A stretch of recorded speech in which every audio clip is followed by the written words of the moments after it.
Pregnant. আরে বাহ, এটা তো খুশির খবর। আচ্ছা তুমি দাঁড়াও, আমি এখনই বাবা মাকে বলে আসছি। এই দাঁড়াও, আমাদের বিয়ে হয়েছে মাত্র 2 মাস হলো। মানুষজন শুনলে কি ভাববে? আরে অদ্ভুত কেন ভাববে?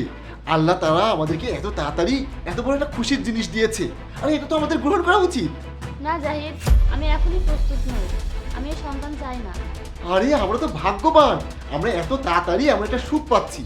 তা না হলে যদি ভাগ্যে না থাকে, মানুষের বছরের পর বছর লেগে যায় ডাক্তারের পিছে পিছে ঘুরতে ঘুরতে। তারা যাই হোক না কেন, আমার এখন ইচ্ছা নেই।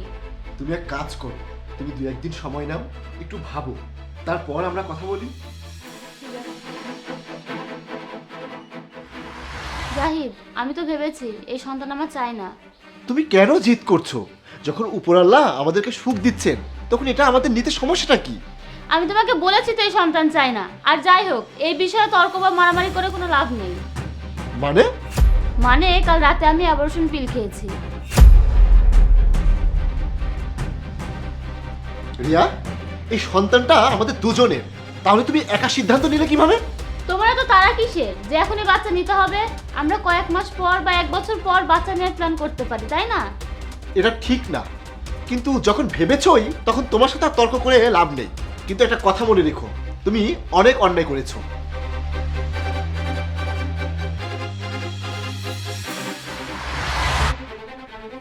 আপনার রিপোর্ট এসেছে। রিপোর্টে কি এসেছে ডাক্তার? আপনি কখনোই মা হতে পারবেন না। কিন্তু ডাক্তার, সে তো বিয়ের পরে প্রেগনেন্ট হয়েছিল। যদি তখন সম্ভব হয় তাহলে এখন কেন নয়? কি? প্রেগনেন্ট হয়েছিল মানে? আপনারা সে বাচ্চা কি করলেন? সে সময় আমি সন্তানের জন্য প্রস্তুত ছিলাম না, এবং এটি খুব তাড়াতাড়ি ছিল তাই। যখন আপনারা আপনাদের নিজেদের খুশিকে নষ্ট করেছেন, তখন অন্য কেউ কি করতে পারে বলেন? আল্লাহ একবার সুখ দেন, বারবার নয়। যখন আপনারা আল্লাহর দেয়া নেয়ামতকে নিজেরাই নষ্ট করেছেন, তখন ডাক্তাররা কি করতে পারে বলেন? ধন্যবাদ ডাক্তার।